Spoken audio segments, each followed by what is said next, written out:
The Eastern Mediterranean is a growing arena for oil and gas exploration, and given the success of recent exploration around Cyprus and Israel, it has the potential to become a hotly contested area. Now, there are already tensions in the region revolving around disputed maritime boundaries and, of course, the ongoing division of Cyprus. Noble Energy has started drilling the second well in its Aphrodite prospect offshore Cyprus in Block 12 of that country's offshore area, which borders Israel. Second well is aimed at proving up the resources that were discovered in the first well back in 2011, where the resource estimate was for 5 to 8 trillion cubic feet of gas. The find would be sufficient for Cyprus to supply its own energy needs and also potentially to export gas in the form of LNG. Looking at this map here, one can see that a number of Cypriot offshore blocks are claimed by both the TRNC, Turkey and Cyprus. This is one of a number of boundary disputes in this increasingly resource-rich area, with only the boundary between Cyprus and Israel fully delineated.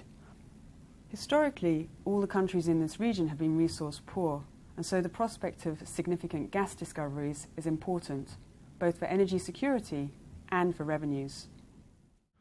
During the initial round of drilling for gas in the Eastern Mediterranean in 2011, we did see a pretty significant ramp-up in tensions between Turkey and Cyprus and Israel on the other side. For instance, Turkey sent in a seismic exploration vessel that was accompanied by a naval warship and aviation assets. And in late 2011 and again in mid-2012, we saw Turkey scramble F-16 fighters to chase off Israeli fighters that were violating northern Cypriot airspace. Also in July 2012, Turkey conducted naval maneuvers inside Cyprus's waters. And while this wasn't illegal, it was certainly a provocative action by the Turks. Since 2011, there have been some gas finds in the region, raising the stakes somewhat. And this has driven an increase in naval acquisition from the major powers, specifically for Turkey. Turkey is in the middle of 3 programs to boost its offshore and littoral combat capability. The first of these is a program to roll out 16 patrol craft, 56-meter patrol vessels. This is a program designed to produce 1 every 3 months and is expected to be finished in 2015.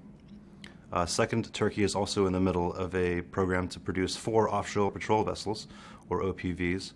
These are 88-meter variants of the Italian Comandante class and are all equipped with helipad for anti-submarine warfare or surveillance helicopters.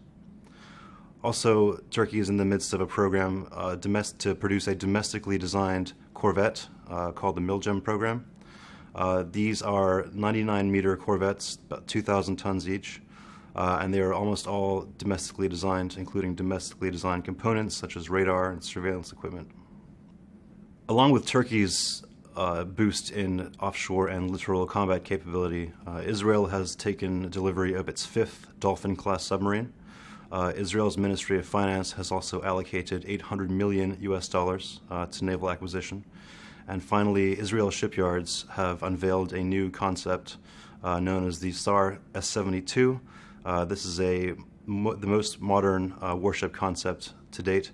It calls for a multi-purpose patrol vessel or corvette, although designs have yet to be released. In Cyprus, in January 2013, the Ministry of Finance gave the go-ahead for the Navy to move ahead with the acquisition of 2 OPVs. Now it's not sure what form these are going to take or where they're going to be sourced from, but once acquired, it will allow Cyprus to take bigger steps to secure its own waters and reduce its reliance on external security partners. Nevertheless, despite the tensions and some action on the Turkish side to censor energy investors working in Cyprus, Cyprus has still moved forward with further license awards. Bidders were attracted by the successes offshore Israel and also the success of Noble Energy in Cyprus Block 12. In the last 6 months, 5 new awards have been made, 3 going to Italy's Eni and South Korea's Kogas, and 2 awards made to French-based Total, with signature bonuses making a welcome contribution to the beleaguered Cypriot economy. However, the entry of new players, a number of whom hold acreage also claimed by Turkey's TPAO, means that there is scope for further standoffs in the region as seismic and drilling programs move forward. Meanwhile, Noble Energy will be looking to monetize its discovery if the second well proves up the reserves encountered at the Aphrodite-1 well. Monetization of the discoveries is also likely to be challenging as a result of the dual claims to acreage and unresolved boundaries. Noble is considering a number of different options.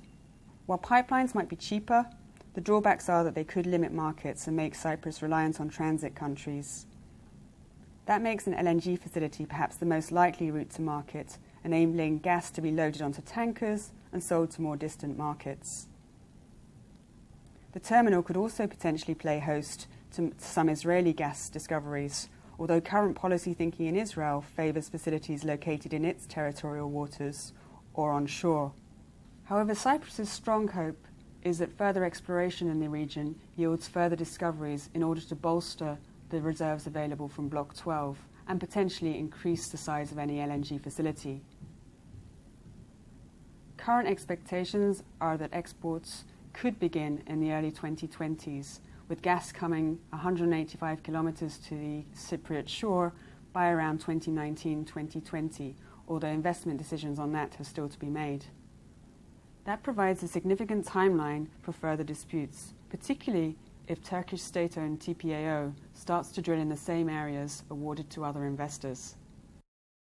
2011 and 2012 were particularly tense times in the Eastern Mediterranean, especially following the Gaza flotilla raid in 2010, otherwise known as the Mavi Marmara incident. The apology of the Israeli Prime Minister to the Turkish Prime Minister earlier this year took big steps in reducing those tensions. Furthermore, the Turkish government currently has far more pressing issues than throwing its weight around in the Eastern Mediterranean. Obviously, we've seen massive internal upheaval in Turkey over the last month. We also have ongoing civil war in Syria just next door, and of course there's the perennial Kurdish issue, which is more of a priority for the government at the moment. Turkish Prime Minister Erdogan is himself losing substantial support within his own party due to the internal upheaval, and so I don't think that it is in his interest to further ramp up tensions in the Eastern Mediterranean at the moment. Also, EU accession remains a priority for Turkey, and any saber-rattling or aggression that they do carry out in Eastern Mediterranean may negatively impact those chances. So while we could see a Turkish naval deployment in the Eastern Mediterranean, particularly given the recent rhetoric by the Turkish Cypriots, which called the latest round of drilling provocative, I don't think we'll see any flare-ups as we did in 2011 this time around. However, in the medium to long term, given Turkey's naval buildup, given Turkey's elections upcoming, which have the potential to install a new government, and given Turkey's potential failure at EU accession, I do think the calculation for the Turkish government could change. And they could decide, particularly given any big finds in oil and gas off the coast of Cyprus, that it is more in their interest to throw their weight around in the Eastern Med.